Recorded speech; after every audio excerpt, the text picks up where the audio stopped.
Okay, this is Cameron, the Atlas Strength Shop. This will be the third video that I am doing with the intent of helping those who are competing in the Swamp Monster Shootout this April better familiarize themselves with the events that will be taking place. If you go back into the channel, you'll find I already did a video on the axle clean and press, and I did a video on the Husafel carry. Today will be a lift that is relatively new to myself, and that is the Jefferson Deadlift. For the Swamp Monster Shootout, it'll be a max effort event, which means you're going to try to pick up as much weight as possible. You're going to try to beat all the other people in your weight class.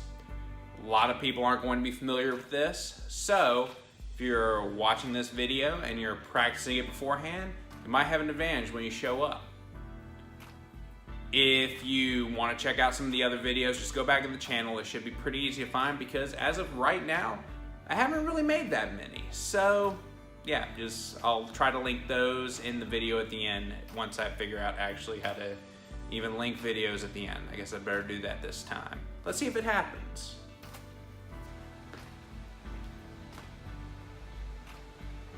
So I'm going to try to explain as best I can the angles that are going to be involved here. To be honest, depending on how your levers are, you might set up slightly different than me.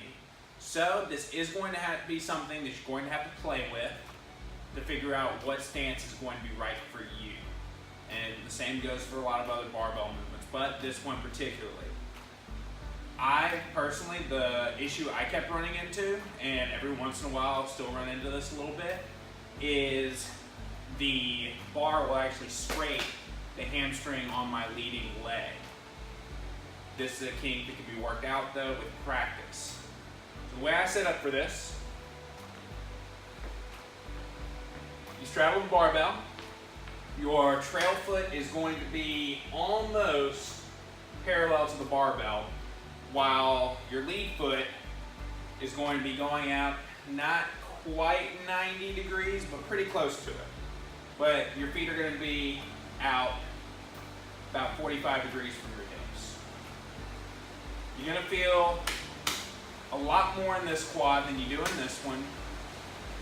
You're also going to feel a little bit more of a stretch in your hamstring as well. It's going to feel similar to a squat, but not quite. Similar to a traditional deadlift, but not quite. I don't know if y'all can hear that. We're in a metal building and it is raining outside. It's also fairly late at night. This is really the only time that I had available to film this, so we're going to make do. Hopefully the sound isn't too bad. Anyway, bear with me. Other than that, the rules are the same as your other barbell lifts. You're going to take a strong back, pack those lats in. You're going to take a big belly breath. And you're going to maintain that brace, especially for the event coming up in April, because you are going to try to pull for a 1 rep max.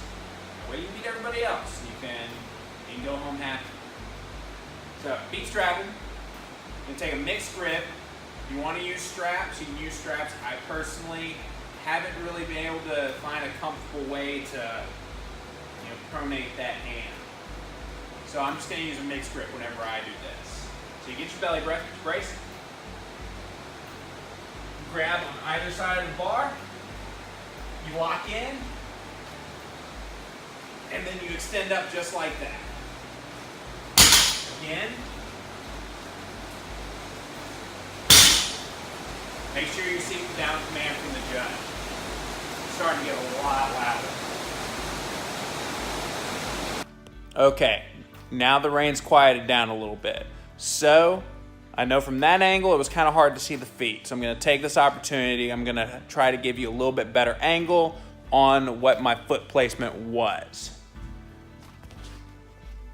I'm my own cameraman, so bear with me. You approach the bar. Your center of gravity will be over the center of the barbell. My trailing foot is going to be almost parallel to that bar.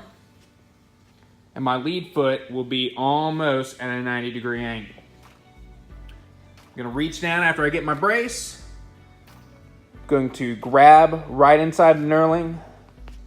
And with the other hand, I'm going to grab inside the knurling. I'm going to lock my lats down. And then I'm going to stand.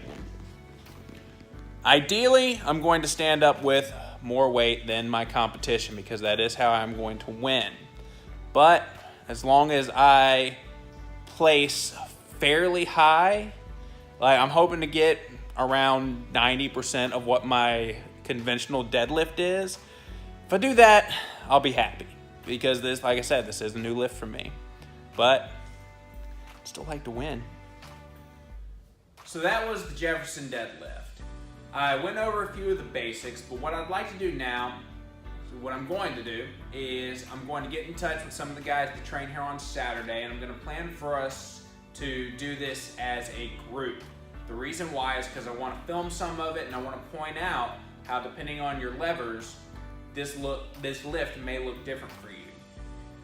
In particular, we have an athlete here named Justin.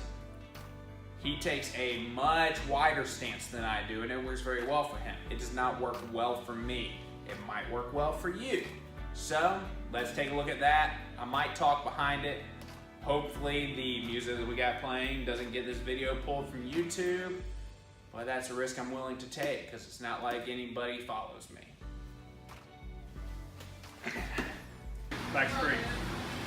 Okay, so right here we have Lance teaching one of our new guys, Michael, how to do the Jefferson Deadlift. Michael, I only met you once, so I really apologize if I got your name wrong. What he is going to show him. See, that's James right there. So right now, what he's explaining to him is if you don't get your footwork just right, because of the nature of this lift, the bar may have a tendency to twist on you. Now, this is a useful thing. So when you're practicing this with lightweight, pay attention to where it wants to turn. Because if that's where it's going to end up anyway, then you just need to move your feet accordingly so that the bar travels straight up and down and doesn't turn. So check this out. Keep a good brace. He pulls it, and you see how it turns? Now when he goes back down, where it landed, that's where he should have set up on the bar to begin with. Now this is Justin. Justin is a strong individual. And you see, his stance is a lot wider than mine is. This works very, very well for him. And it also allows him to use a pronated grip on the bar for both hands. It's going to come in handy when it starts getting heavy because it's going to be a lot easier for you to use straps. Now TJ, we helped TJ a lot this day. He has a tendency to not set up the same way for his lifts every time, and it kind of messes him up. We were able to dial him in towards the end of the session, and he's going to do very well this kind of competition day. But watch what happens because the weight isn't centered on both feet. See how his right foot came up? Just right there.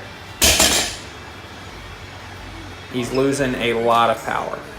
Now, the biggest issue Lauren runs into is her hamstrings are so damn big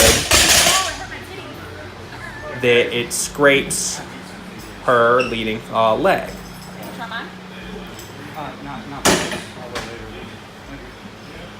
Lance is another one that's very, very strong in this lift. Notice his leading foot is turned in a little bit more than mine is. It won't show up in this video, but if you check out our Instagram, you'll see where he pulled 505 for a double that day. He is going to do very well in the competition.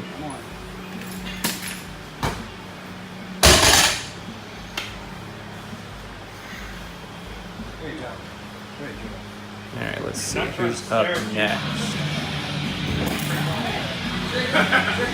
I apologize. I don't remember what this guy's name was. I know it started with a J because all three of the guys who showed up this weekend from Apex training, all three of them, their names started with a J. So it's very hard to remember all of them. I know one of their names was Joshua. I don't think that's him. Come on, Cameron! All right. Here's my lift. I wasn't sure if I was going to get this one because less than 12 hours prior to that, I was doing conventional deadlifts, and Got it, Cameron. I did an AMRAP set with what was supposed to be 95%, but as many reps as I did. Let's do it! Come on, Cameron!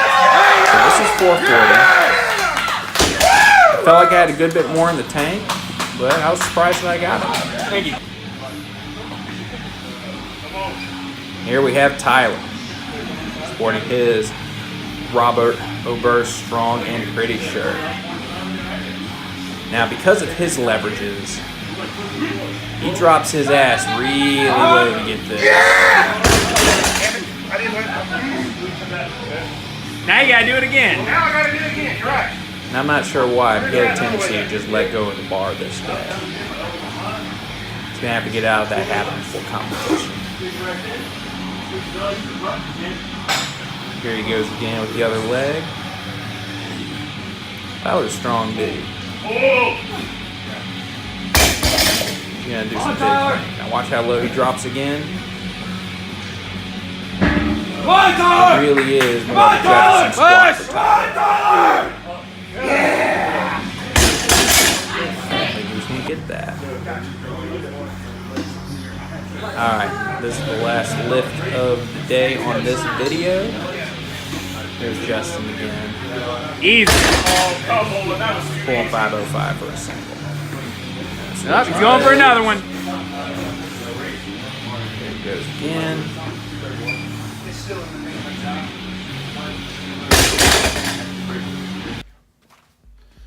So that's all I got. If you liked the video, please give us a thumbs up, give us a follow. I plan to put a lot more content out there.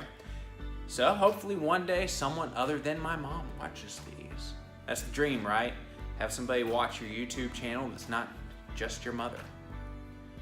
I've given up on a catchphrase. That's not me. That's way too cheesy.